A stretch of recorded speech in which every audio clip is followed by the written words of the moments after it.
So Gley's just had a big rework this season. In this video, I'm going to quickly go over the changes to her old abilities and also the changes to her red modules, just to help you guys get a better understanding of the new Gley. Let's go. Alright, starting off with her passive. Her power of life has been reworked. She can now hold 100 power of life rather than 10, but some abilities are going to cost more to compensate for this. Additionally, you can now gain power of life by shooting enemies, and there is a 10% chance to gain 3.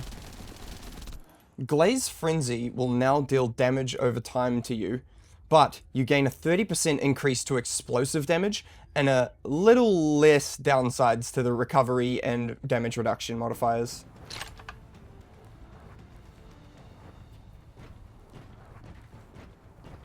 Life Siphon still fundamentally works the same. Instead now, it starts with double range and double health recovery of what it used to have.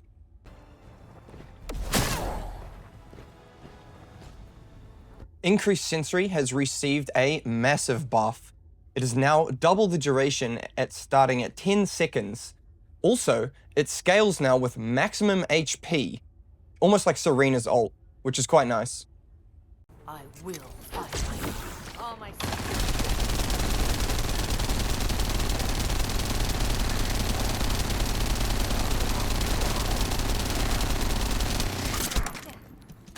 Gley's Massacre has also received a massive buff. It's now costing you 50 power of life to use, and also will chain between enemies on hit. But the additional damage modifier has changed from 68.9% to 505%. This is huge. I should also mention that the skill now has a duration of 10 seconds, working almost like a Freyna ult, but it also has no cooldown.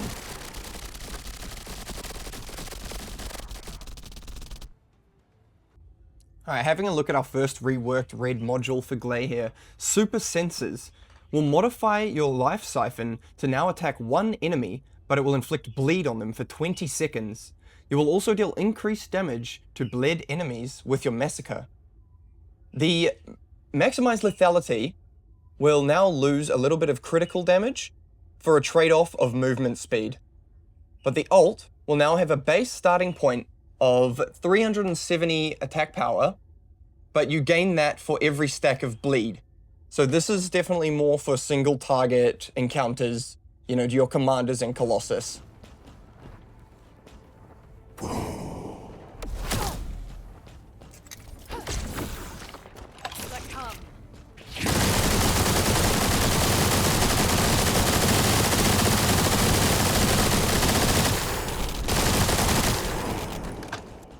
Massive Sanguification remains mostly the same, except instead of 15% health cost, it's going to be a 2% health cost, and it's going to give you 30 power of life per use in Frenzied mode.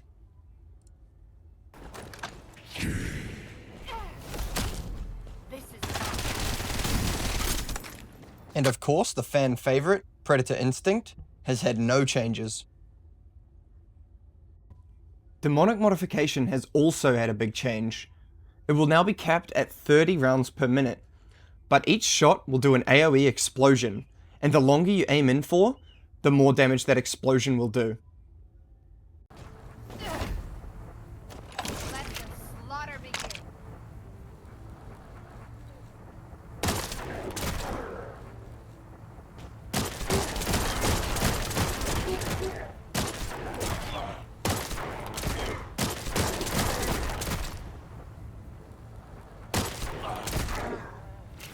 Alright, Explosive Life, one of my personal favorites, has also had a reasonably big change.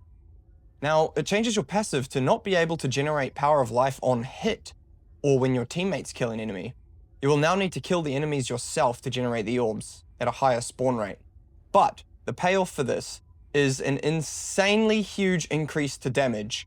If I remember correctly, it used to be around 500% on Frenzy mode. Now it is 4,600%. This is huge.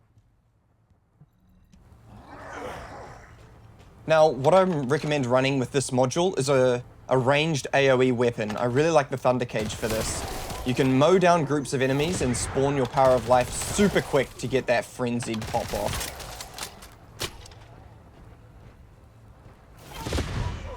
And the biggest for the last, Blood and Iron has had the biggest change. It now turns Gley into a melee character. The passive will now earn you Power of Life on melee weapon hit on enemies at 6 per hit.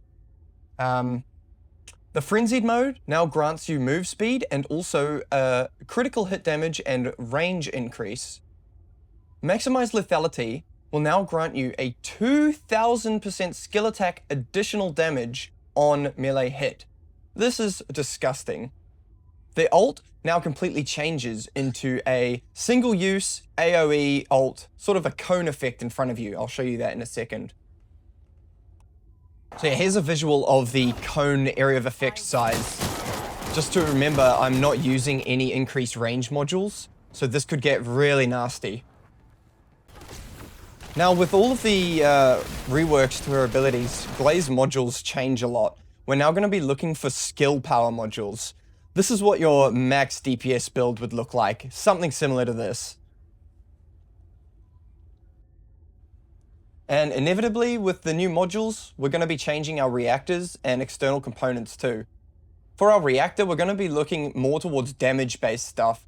Anything, you could still go with a bit of cooldown or duration is even more valuable on Gley now, but damage is the main thing we're looking for. And that's why we're now going to be using the Enlightened Mage set. This is going to give us an 84% non-attribute skill boost. We gain a stack every 15 seconds, and that's incredibly easy to keep up with our maximized lethality skill.